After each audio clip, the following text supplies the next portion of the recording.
أما بعد فأعوذ بالله السميع العليم وبوجهه الكريم وسلطانه الكريم من الشيطان الرجيم من همزه ونفخه ونفثه بسم الله الرحمن الرحيم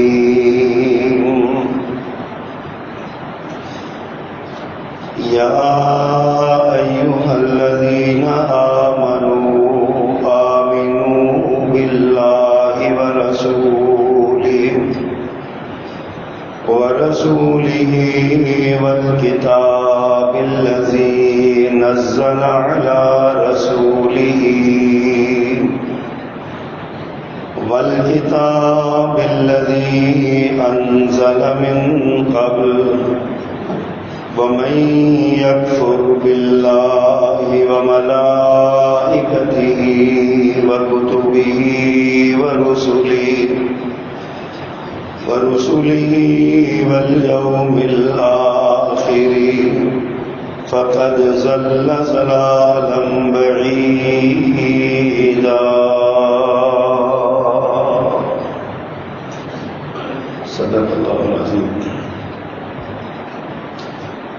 حمد و ثنا، تعریف و تسبیح اللہ جل جلالہ کے لیے،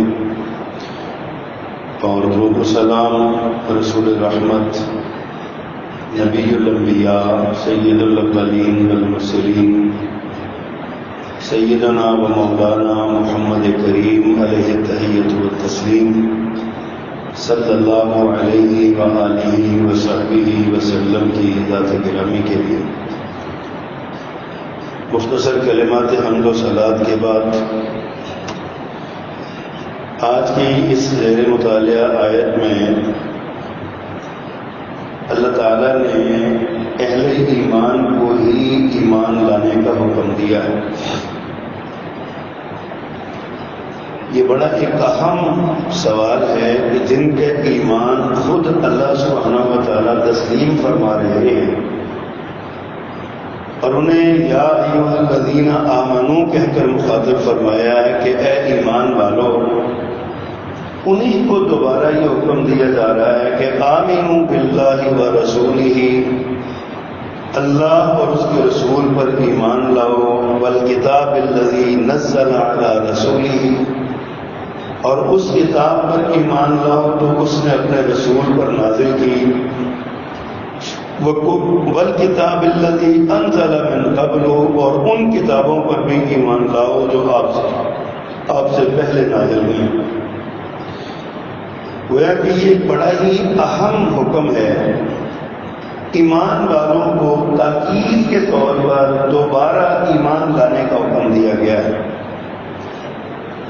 اب اس ایمان سے مراد کیا ہے، یہ سمجھنے والی بات ہے. آج بحیثیت مسلمان ہمیں جس سب سے بڑے چیلنج کا سامنا ہے اور جو درپیش ہے جس کا مقابلہ، وہ ایمان کے خلاف ہی سازشیں ہیں. ہماری اولادوں سے، ہماری نوجوان نسل سے ایمان چھینا جا رہا ہے. اس کی جگہ پر الحاد کی تعلیم دی جا رہی ہے. اللہ سے بغاوت کا سبق پڑھایا جا رہا ہے. اللہ اور اس کے رسول کے احکامات کو خفیف کیا جا رہا ہے، ہلکا کیا جا رہا ہے. یہ پیغام دیا جا رہا ہے کہ ان کی کوئی اہمیت نہیں ہے، ان کی کوئی ضرورت نہیں ہے. حدیث کا انکار کیا جا رہا ہے. اور بدنصیبی یہ ہے کہ ایسے لوگ ٹی وی چینلوں پر بیٹھے ہوئے ہیں، اوپینین میکر جو ادارے ہیں ان کے اندر وہ مسلط ہوئے ہیں، اور وہ ہم سے، ہماری نوجوان نسل سے، ہماری اولادوں سے ایمان چھیننے کی کوشش کر رہے ہیں. اور ہم نے اسے بہت ہلکا لیا ہوا ہے. ہم سمجھتے ہیں یہ کوئی بڑی بات نہیں ہے، مومن ہے، کلمہ پڑھا ہے، مسلمان گھرانے میں پیدا ہوئے، بس اتنا ہی کافی ہے. حالانکہ مسلمان گھرانے میں پیدا ہونا کوئی کمال نہیں ہے. اللہ نے فرمایا یا ایھا الذین آمنوا آمنوا باللہ ورسولہ، اے ایمان والو اللہ اور اس کے رسول پر ایمان والو.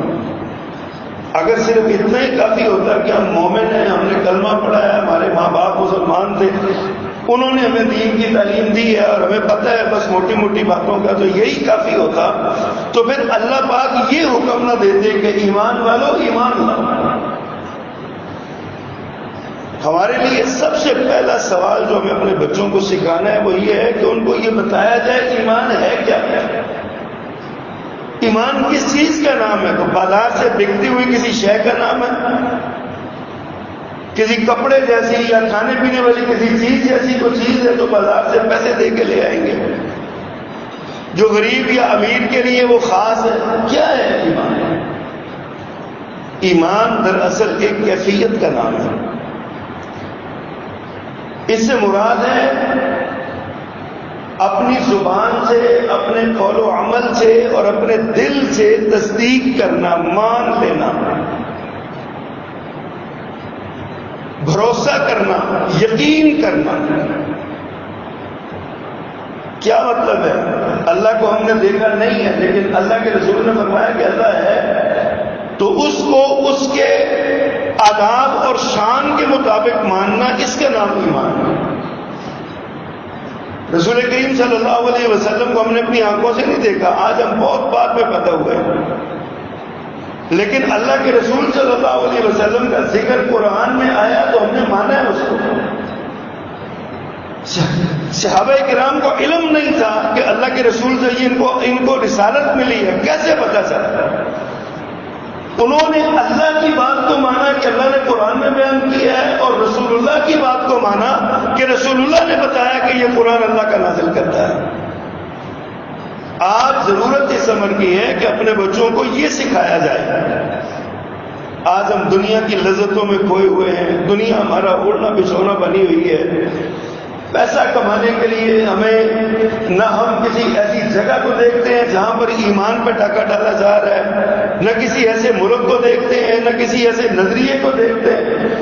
ہمیں کوئی قادیانی کہے کہ تمہارے پاس میں پیسے تمہیں دوں گا، میرا مذہب قبول کر لو، ہم پیسے کے لیے وہ مذہب اس کا قبول کر لیتے ہیں. عیسائیت اور یہودیت دندنا رہی ہے ہمارے اوپر، پیسے کے بل پر، دولت کے بل پر وہ ہمارا ایمان چھین رہے ہیں اور ہمیں پتہ ہی نہیں ہے کہ ہمارے ساتھ ہو کیا رہا ہے. حضرات صحابہ کرام رضوان اللہ علیہم اجمعین ہمارے لیے اسوہ ہے، رول ماڈل ہے. ان کا ایمان حقیقی ایمان تھا اور انہوں نے اللہ اور اس کے رسول صلی اللہ علیہ وسلم کی باتوں پر یقین کیا. پیارے پیغمبر صلی اللہ علیہ وسلم نے جو بات ارشاد فرمائی اس میں من وعن صحابہ کرام نے تسلیم کیا، چونکہ چنانچہ کی گنجائش ہی نہیں رکھی. صرف حکم آ گیا کہ یہ کام ہے تو فوراً سر تسلیم کم کر دیا. حضرت عمر رضی اللہ تعالیٰ عنہ نے فیصلہ کیا ریاست مدینہ میں، مدینہ منورہ میں طلاق کی شرح بڑھ گئی. انہوں نے کہا پتہ کرو کیوں بڑھ گئی ہے، سروے کرو. سروے کیا گیا تو پتہ چلا کہ لوگ حق مہر بہت بڑی تعداد میں مانگنے لگے. بڑی رقم یا بڑی سونا اور چاندی اس طرح کی چیزیں بطور حق مہر باندھنے لگے. بعد میں دیا نہیں جاتا، اس سے تنازع پیدا ہوتا ہے، لڑائی ہوتی ہے اور بعد طلاق تک ختم ہو جاتی ہے.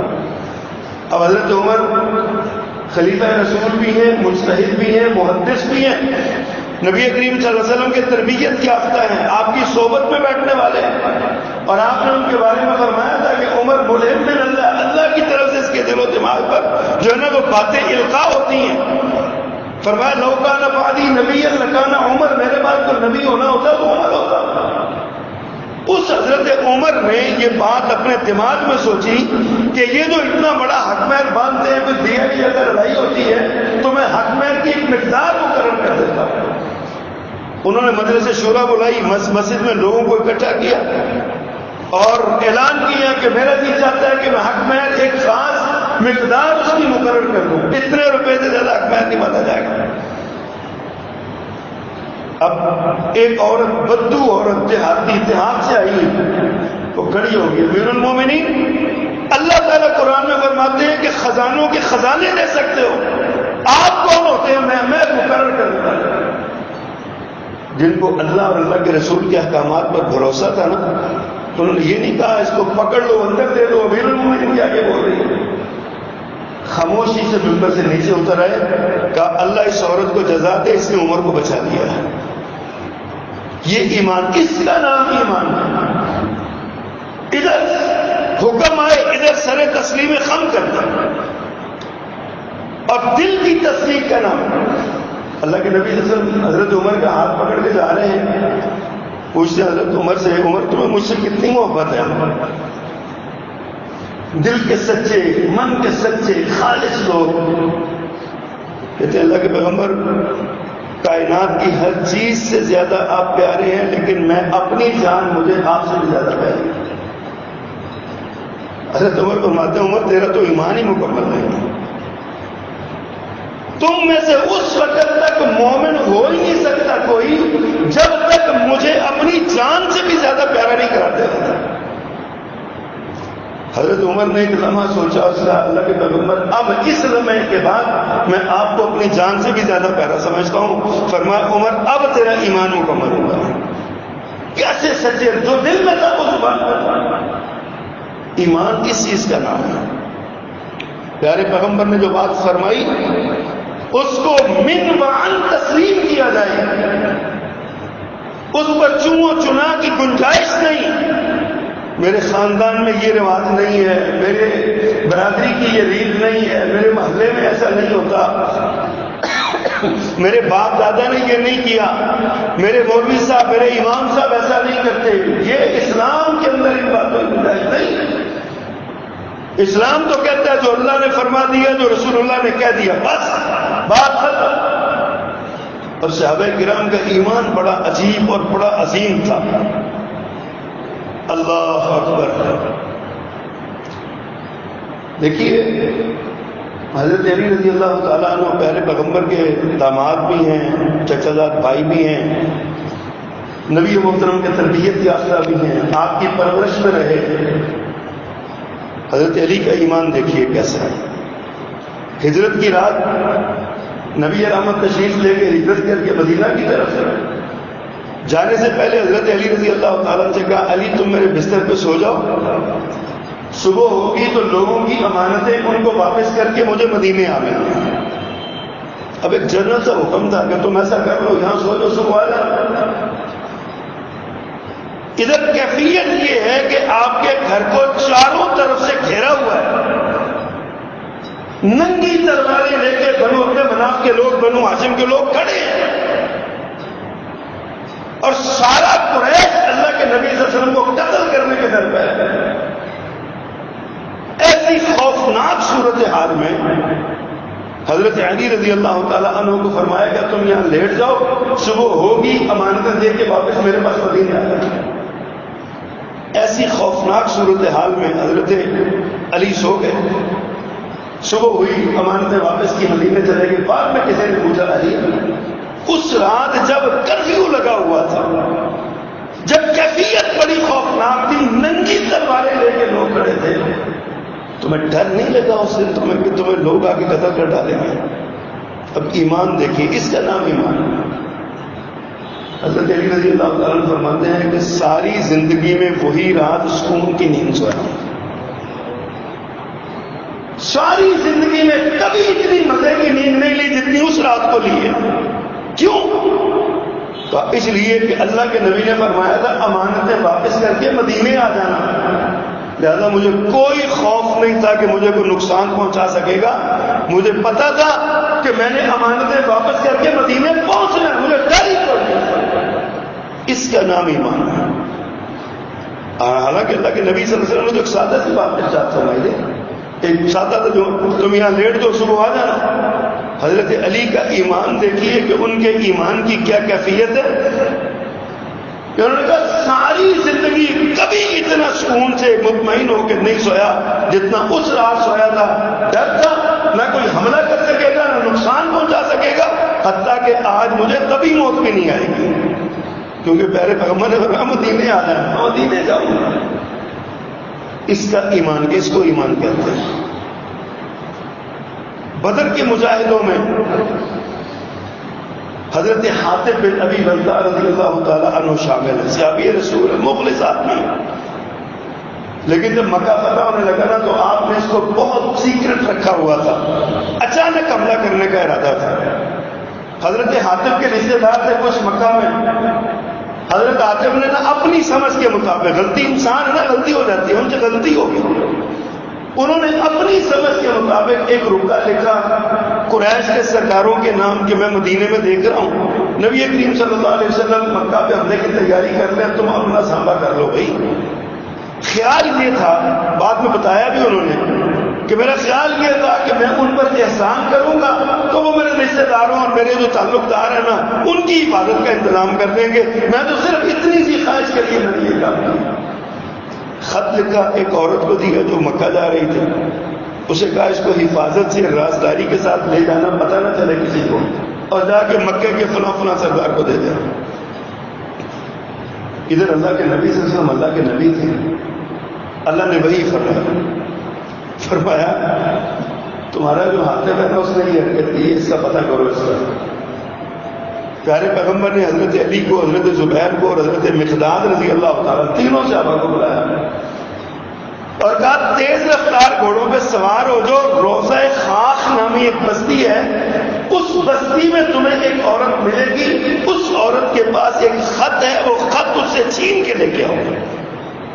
حضرت علی، حضرت مقداد اور حضرت زبیر میں دوڑ لگے رضی اللہ عنہم اجمعین، اور این اس روضہ خاک کے مقابل مقام پر پکڑ لیا اس عورت کو جا کے، اسے کہا تمہارے پاس ایک رکا ہے، وہ رکا میں دوں، تو لیکن نہیں میرے پاس تو نہیں ہے رکا۔ حضرت علی نے فرمایا تمہارے پاس رکا ہے، رکا دے دو، شرافت سے کہہ رہا ہوں رکا دے دو۔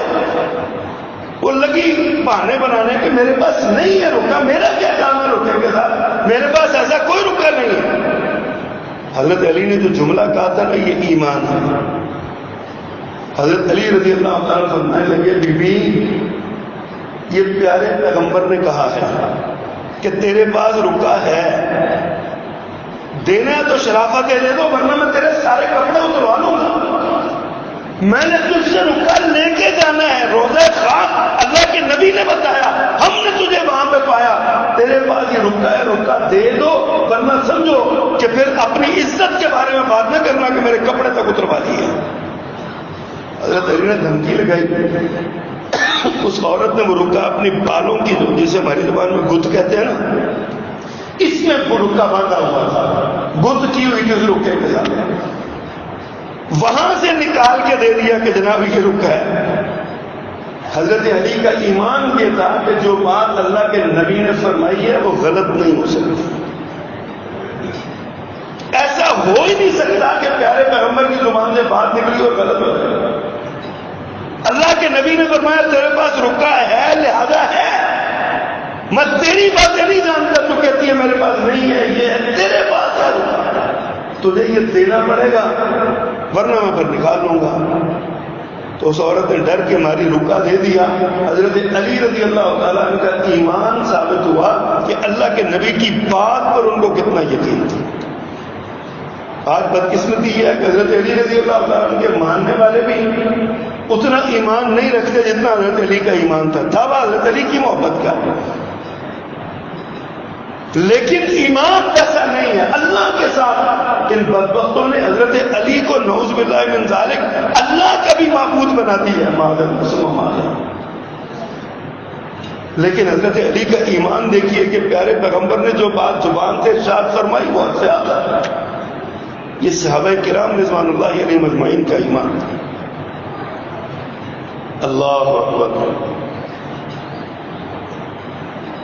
حضرت عدی بن حاتم رضی اللہ تعالیٰ عنہ حاتم طائی کے بیٹے ہیں،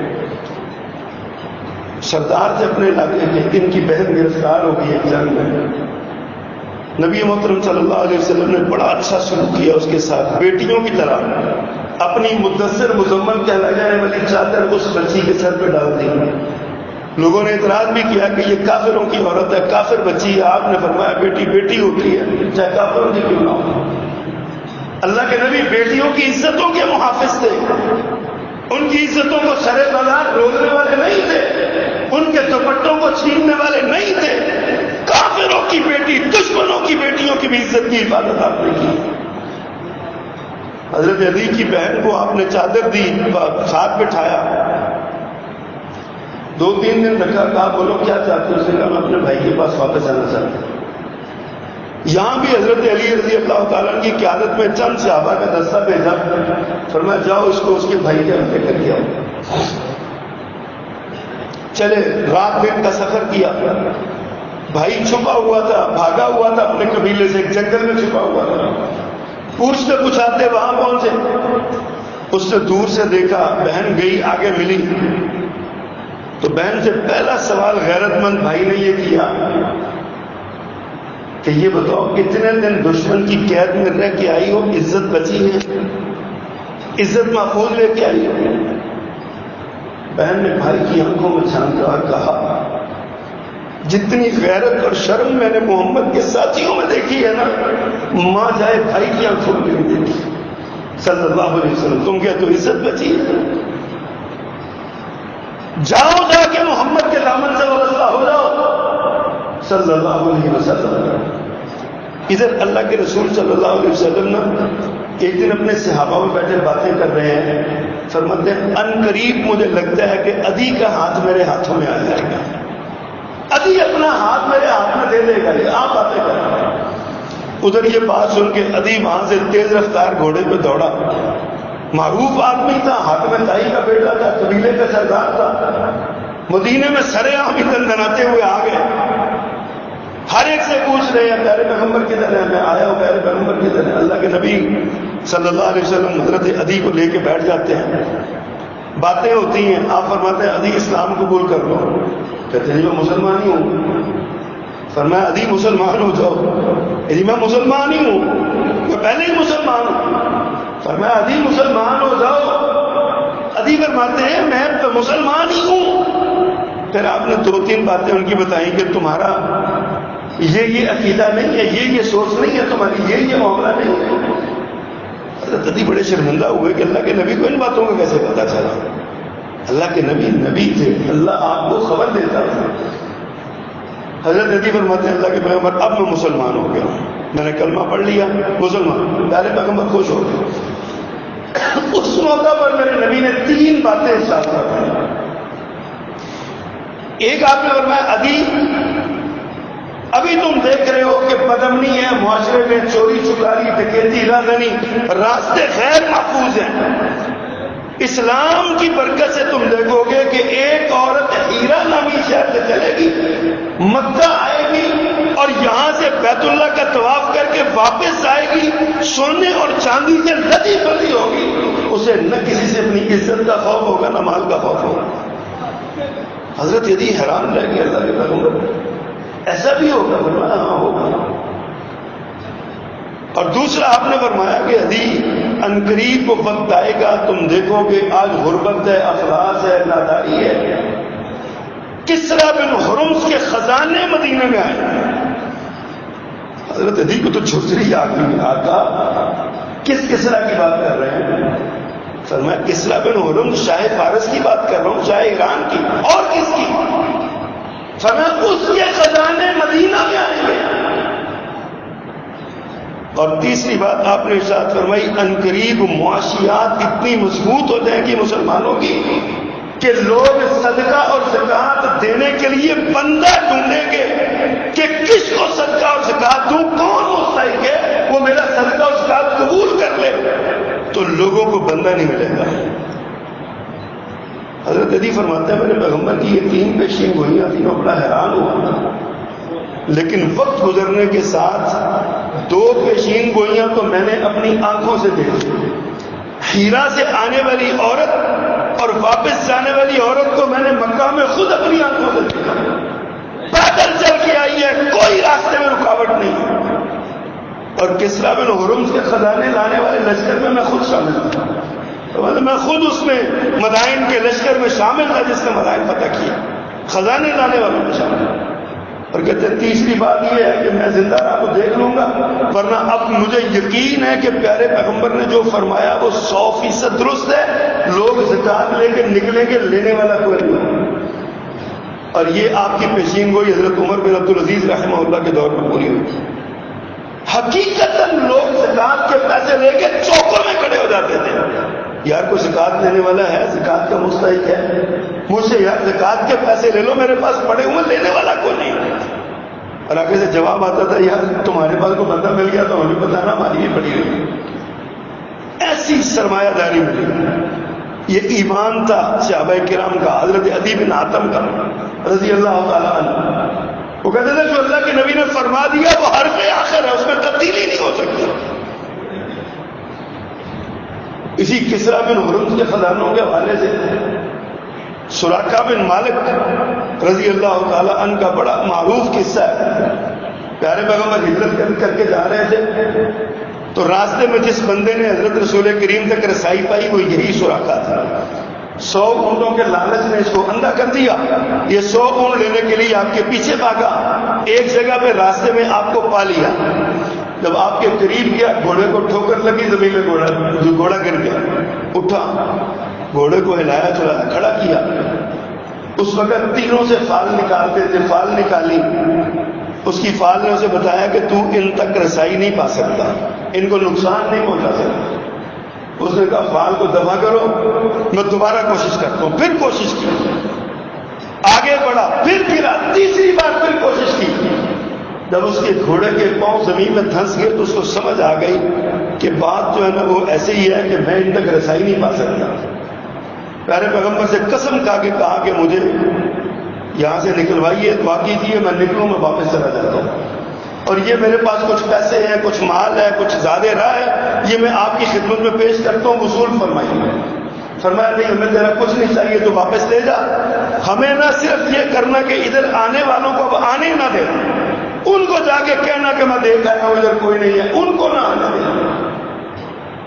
سراقہ نے وعدہ کر لیا۔ جب یہ پلٹنے لگا تو میرے آقا نے ایک بات ارشاد فرمایا، سراقہ اس وقت تیرا حالت کیا ہوگی تیری جب کسریٰ کے کنگن تیرے ہاتھوں پہ پہنائے جائیں گے۔ اپنے دور کی سپر پاور تھی کسریٰ، جس طرح آج ہم یہ تصور کرتے ہیں کہ امریکہ کو کوئی مٹا نہیں سکتا، امریکہ سپر پاور ہے، امریکہ کے پاس بڑی طاقت ہے۔ اس دور میں 2 ہی طاقتیں تھیں، ایک کسریٰ تھی، ایک کیسر تھی، ایک فارس تھا، ایک روم تھا۔ تو کسریٰ کی سلطنت، کسریٰ بہت بڑا بادشاہ، یہ سراقہ نا ایک بار ہل گیا، کہنے لگا کہاں سوئے ہوئے ہیں، کس کسریٰ کی بات کر رہا میں، من کس، وہ کسریٰ بن ہرمز، من ہوں، کسریٰ بن ہرمز کی بات کر رہا ہوں، اس کے علاوہ کون کسریٰ ہے، شاہ فارس کے علاوہ۔ اس نے کہا ویسے ہی سفر سے تھکے ہوئے ہیں، بیٹھی بیٹھی باتیں نوز باللہ کر رہے ہیں۔ چلا گیا، واپس آ گیا، وقت گزرا، مکہ فتح ہوا، یہ پلٹ گیا ہے۔ امان نامہ اللہ کے نبی نے اس کو لکھ کے دیا تھا کہ میں مکہ جب فتح کروں، خود ہی کہا تھا جب مکہ فتح ہوگا آپ غالب آئیں گے تو میرا خیال رکھیے گا، مجھے لکھ دے کہ مجھے کوئی نقصان نہیں پہنچائے گا آپ کا ساتھی، آپ کا فوجی۔ آپ نے لکھ دیا، مکہ فتح ہوا، آپ وہاں سے نہ جعرانہ کے مقام پر پہنچے تو یہ وہاں ملا سراقہ۔ کہتا ہے اللہ کے پیغمبر یہ امان نامہ ہے، میں سراقہ ہوں، میں وہی شخص ہوں۔ آپ نے اسے پاس بٹھایا، محبت کی، اس نے کلمہ پڑھا، مسلمان ہو گیا۔ چلے پھر وقت گزرا، حضرت عمر کا دور ہے، جب کسریٰ پر حملے شروع ہوئے، کسریٰ فتح ہوا، کسریٰ کے خزانے مدینہ میں آنے لگے مال غنیمت کے طور پہ۔ اچھا اس سے پہلے، کسریٰ کی فتح سے پہلے ایک بار یہ سراقہ بیمار ہو گیا، اتنے بیمار ہوئے کہ جو طبیب تھا نا اس نے کہا سراقہ جو وصیت وغیرہ کرنی ہے کر لو، اب تمہارا آخری وقت آ گیا، تم بچ نہیں سکتے، تمہاری بیماری اسٹیج پہ چلی گئی۔ ایمان کی بات کر رہا ہوں، جن کا ایمان ہوتا ہے ان کی یہ کیفیت ہوتی ہے۔ حضرت سراقہ نے اپنے طبیب سے کہا تھا وہ اپنا راستہ ناپو، ابھی کسریٰ فتح نہیں ہوا، کسریٰ کے کنگن میرے ہاتھوں میں نہیں آئے، مجھے موت کیسے آ سکتی ہے؟ یہ میرے نبی کا فرمان ہے کہ جب تک کسریٰ کے کنگن تیرے ہاتھوں میں نہیں آئیں گے مجھے موت کیسے آئے گی، مجھے مجھے موت نہیں آ سکتی، کسرا فتح ہوگا، اس کے کنگن آئیں گے، پھر میں پہنوں گا، پھر مجھے موت آئے گی اس کے بعد۔ حضرت عمر کے دور میں جب یہ آئے تو حضرت عمر کے ہاتھوں میں کنگن پکڑے ہوئے تھے کسرا، یہ سراقہ کی باری آئی، سراقہ آئے، حضرت عمر نے وہ کنگن ان کے ہاتھوں میں پہنائے، سراقہ رو پڑا، آنکھوں میں آنسو بہ گئے۔ حضرت عمر نے پوچھا کیا ہوا؟ کہ امیر المومنین مجھے اپنے پیغمبر یاد ہے، ان کی پیشین گوئی تھی کہ کسرا کے کنگن تیرے ہاتھوں میں آئیں گے، آج میرے ہاتھوں میں کسرا کے کنگن پہنے ہوئے ہیں۔ حضرت عمر نے سلاقہ کو اپنے پاس بٹھایا ممبر پہ اور کہا دیکھو لوگوں، دیکھو، سوچو ذرا، آج میرے پیغمبر کی پیشین گوئی پوری ہوئی ہے۔ صحابہ کا ایمان اتنا پختہ تھا، جو بات آپ نے کہہ دی صحابہ کے لیے وہ حرف آخر تھا۔ اللہ اکبر۔ اس سے بھی آگے بڑھے، پیارے پیغمبر صلی اللہ علیہ وسلم کے ایک صحابی تھے ابو ذر غفاری رضی اللہ تعالیٰ عنہ، بڑے لاڈلے صحابی تھے آپ کے۔ یہ نا ان کا قبیلہ تھا غفار، مکہ سے مدینہ کے راستے میں۔ یہ نا بنیادی طور پہ سارے قبیلے کا پیشہ تھا ڈکیتی، یہ ڈاکو تھا، ہر راہ گزرنے والے کو لوٹنا، سارے قبیلے کے لوگوں کا یہی کام تھا۔ لیکن فطرت سلیم تھی، حضرت ابو ذر غفاری اس بات سے نفرت کرتے تھے، اس کو پسند نہیں کرتے تھے۔ نام ان کا جندب بن جنادہ تھا رضی اللہ تعالیٰ، لیکن ابو ذر ان کی کنیت تھی، غفاری قبیلہ، غفار کی نسبت سے، بنو غفار کی نسبت سے قبیل یہ غفاری کہلاتے تھے۔ ان کو پتہ چلا چونکہ ان کی مین جو شاہراہ تھی نا شام کی طرف جانے والی مکہ سے، اس مین روڈ کے اوپر ان کی بستی تھی۔ جس طرح یہاں سے لاہور جائیں تو کابو کی اور مرید کے آتے ہیں، اس طرح بستی تھی مین روڈ پر، ہر آنے جانے والی کی خبر ان کو ملتی تھی۔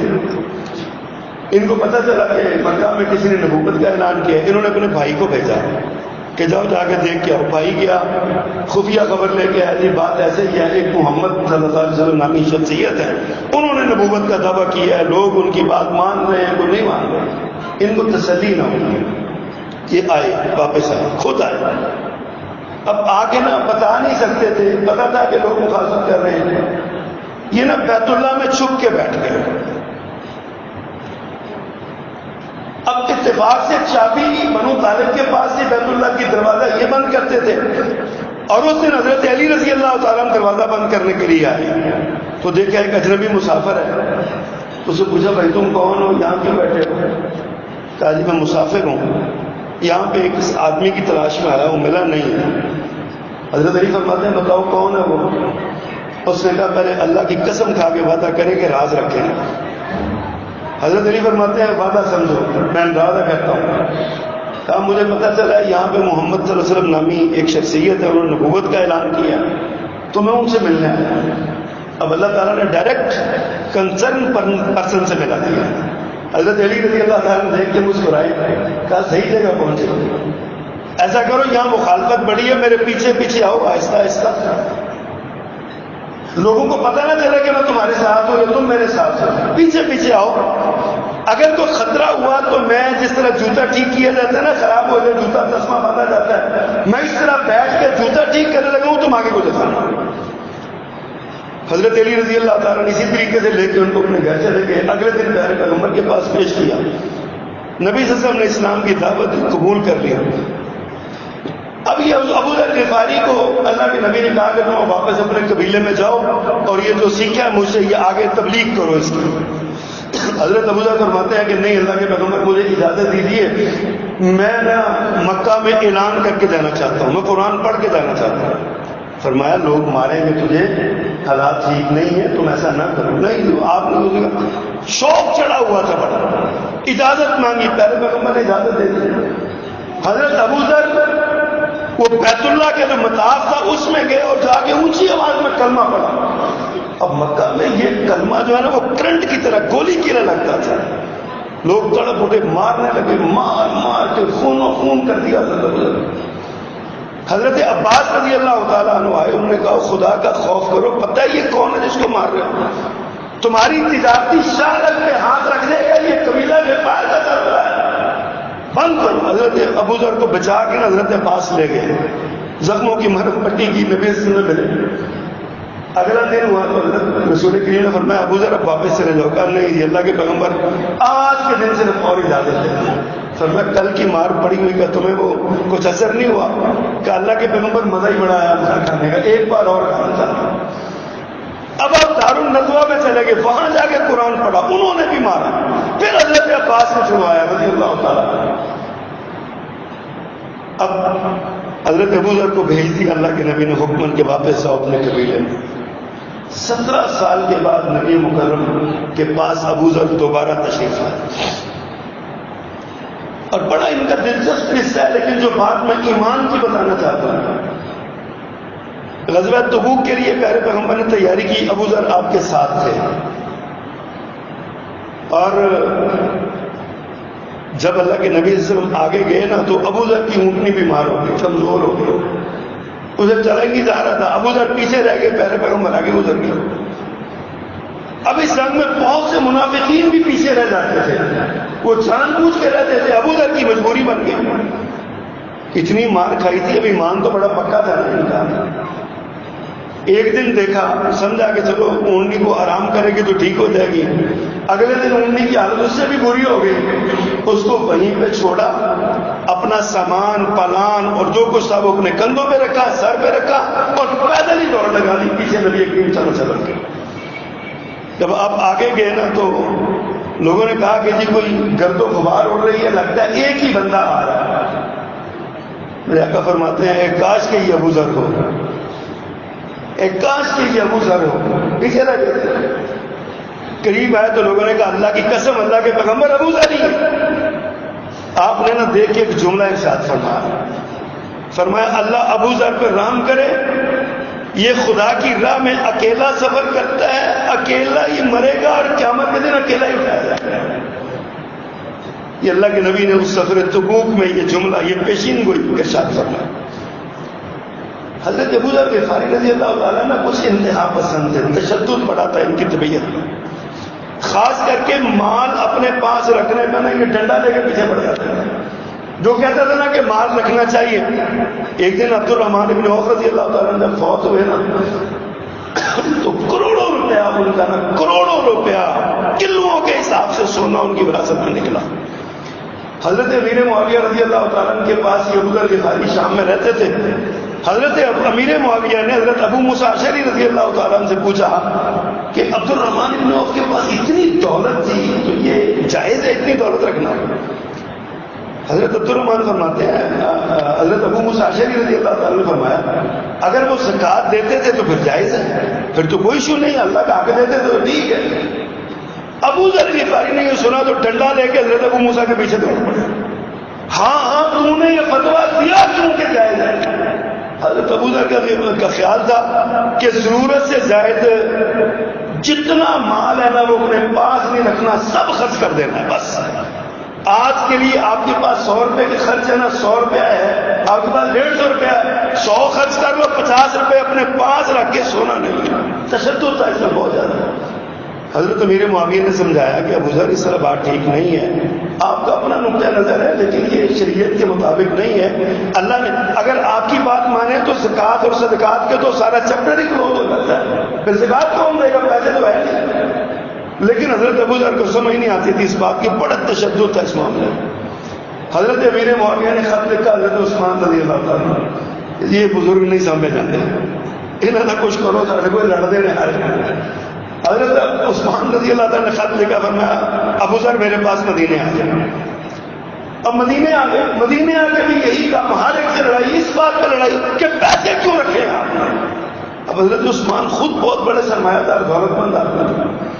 ایک دن حضرت عثمان نے بیٹھ کے سمجھایا، فرمایا ابو ذر آپ ہمارے بزرگ ہیں، قابل احترام ہیں، صحابی رسول ہیں، ہم آپ کا احترام کرتے ہیں اور آپ کا جو نقطہ نظر ہے نا یہ بھی ٹھیک ہے، ہم اس کا بھی آپ کا ذاتی خیال ہے، آپ کا منت ہے، ٹھیک ہے اپنا آپ رکھیں، لیکن لوگوں کو یہ کہنا تبلیغ کرنا مناسب نہیں ہے، میں اس کی اجازت نہیں دے سکتا۔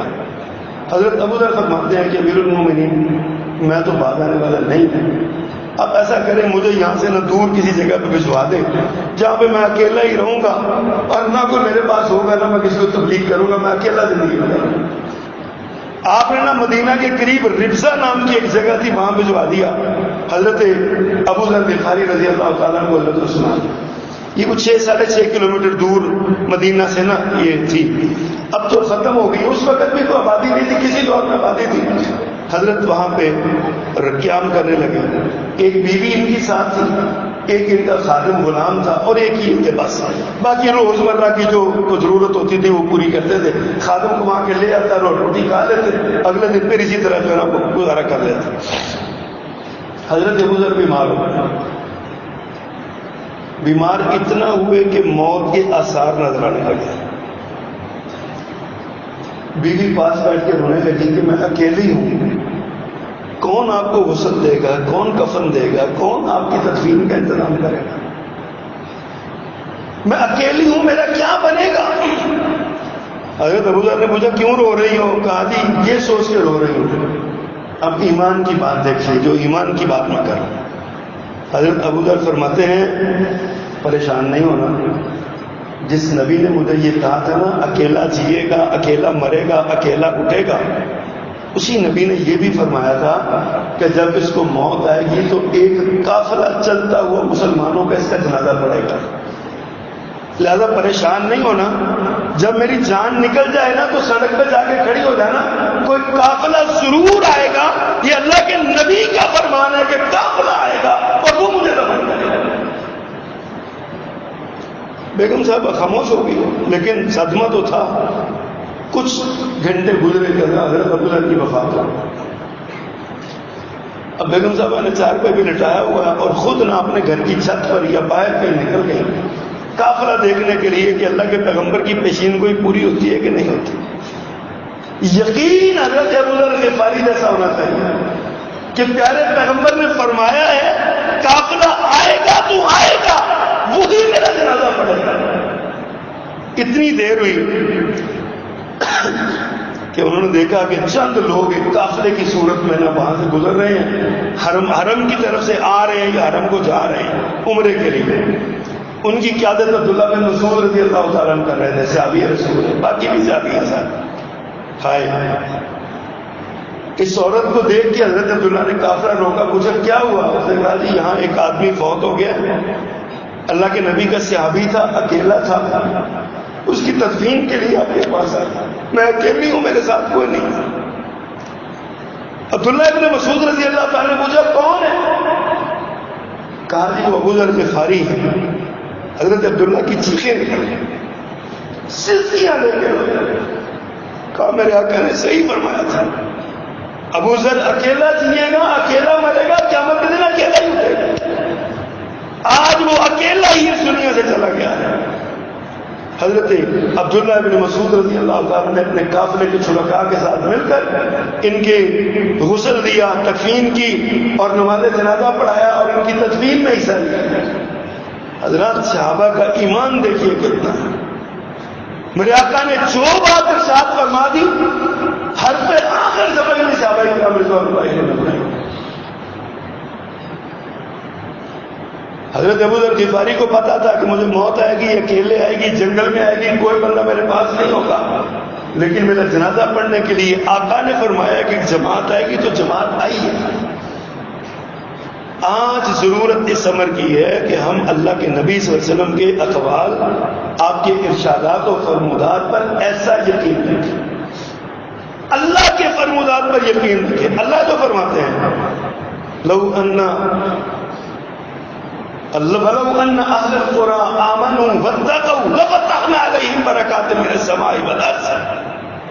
فرماتے ہیں کہ اگر بستیوں کے لوگ ایمان لے آئیں اور تقوی اختیار کریں تو اللہ آسمان و زمین سے ان کے لیے برکتوں کے تھانے کھول دے گا. اللہ تو یہ کہتے ہیں, ہم کہتے ہیں نہیں, ہم جب تک سودی نظام میں جڑیں گے نہیں نا تب تک ہماری معیشت درست نہیں ہوگی. جب تک یہودیوں کے دیے ہوئے اس پھیلائے ہوئے شکنجے میں پھنسے گے نہیں اس وقت تک ہماری غربت ختم نہیں ہوگی. غربت بلا اس طرح ختم ہوتی ہے، جو حکمران آتا ہے وہ کہتا ہے جی میں رمضان میں سبسڈی دیتا ہوں، لہذا اتنے پیسے کاٹا تم فلاں جگہ پہ لائن پہ لگ کے لے لو، فوٹو اور تصویریں لگا کے اور فلاں کر کے یہ غربت ختم کر رہے ہیں۔ غربت بلا ایسے ختم ہوتی ہے۔ تو غربت ختم کرنے کا حل، نسخہ پیارے پیغمبر نے حضرت علی کو بتایا تھا رضی اللہ تعالیٰ، امن و امان کا اور غربت معاشی حالات کی درستگی کا کلیہ اور فارمولہ ایمان ہے۔ اللہ کی ذات پر ایمان رکھو، اللہ کی ذات پر بھروسہ رکھو، اللہ کی بات کو تسلیم کرو، یقین رکھو۔ اگر آپ یہ کام کریں گے تو اللہ تعالیٰ آپ پر رحمت کے دروازے کھولے گا، یہ اللہ کا وعدہ ہے، اللہ کے رسول صلی اللہ علیہ وسلم کا وعدہ ہے۔ حضرت عمر بن عبد العزیز رحمہ اللہ کے دور میں چشم فلک یہ نظارہ دیکھ چکی ہے کہ لوگ زکات لے کے نکلتے تھے، زکات لینے والا کوئی نہیں ہوتا تھا۔ عام صدقات کی کیا بات ہے، زکات لینے والا کوئی نہ ہوتا تھا۔ مختلف صوبوں کے سارا جو مال غنیمت اور زکات کے پیسے تھے وہ سارے کے سارے بیت المال ریاست میں جمع ہوتے تھے، دارالخلافہ میں آتے تھے، اور دارالخلافہ سے آگے سے خط جاتا تھا وہ ساڑھے کو نہیں سامنے جاتے ہوتے ہی بڑھ دے کسی تو آگے سے پیغام آتا تھا یہاں لینے والا کوئی نہیں، حضور یہ آپ ہی رکھیں۔ آج ہم روتے ہیں ہمارے معیشت نہیں درست ہو رہی ہے، ہمارا کاروبار نہیں چل رہا، ہمارا فلاں نہیں ہو رہا، فلاں نہیں ہو رہا۔ کیسے ہو؟ ایمان ہے، ایمان ہے۔ صحابی رسول کہتے ہیں اللہ کے پیغمبر میں لڑتا ہوا مارا گیا تو جنت جاؤں گا؟ فرمایا ہاں، تو اگر لڑتا ہوا شہید ہو گیا تو جنت میں جائے گا۔ ہاتھ میں پکڑی ہوئی کھجوریں پھینک دی کہ اب جنت میں جا کے کھاؤں گا، اب جنت میں جا کے کھاؤں گا۔ اس کو ایمان کہتے ہیں۔ ہے ہمارا ایمان ایسا؟ ہمیں تو وہاں لاحق ہو چکا ہے، موت سے ویسے ہی ڈر لگتا ہے، ہمیں احساس ہی نہیں ہے کہ مرنے کے بعد اللہ سے ملاقات کرنی ہے، ہمیں اللہ سے ملنے کو ہمارا جی نہیں چاہتا۔ ہم کہتے ہیں دنیا سے رہی ہے، بس اتنے ہی رہی ہے۔ پھر اللہ کبھی کبھی آزما دیتا ہے نا، اتنی طویل عمر ہو جاتی ہے کہ سارے گھر والے مل کے دعا کرتے ہیں قاری صاحب دعا کرو اللہ پردہ رکھ لے، اللہ پردہ ٹک لے۔ فوت ہونے لگے تو شکر ہے اللہ نے پردہ رکھ لیا، آزمائش بنی تھی سارے دن، اور بندہ کہتا میں نے جینا ہی جینا، میں نے جینا ہی جینا، مجھے مرنا نہیں۔ یہی اگر مرنے کی ویسے ہی بندہ تیاری رکھے، مرنا تو ہے ہی، بندہ مرنے کی تیاری کر لے، موت ہے تو لبیک، اللہ سے ملاقات ہو رہی ہے، پھر کیا مسئلہ؟ حضرات گرامی، ایمان ایمان ایمان کی حفاظت کی۔ آج ہم سے ہمارا ایمان سینا جا رہا ہے، مولوی نہیں گلا نے گلا کوئی نہیں رکھا تو محنت کرو گے تو لبے گا۔ بھائی محنت کا حکم ہے، لیکن دینے والی ذات اللہ کی ہے، وہ بغیر محنت میں بھی دے سکتا ہے۔ اللہ پاک ہمیں سمجھ عطا فرمائے اور عمل کرنے کی توفیق دے۔ وما علینا الا البلاغ۔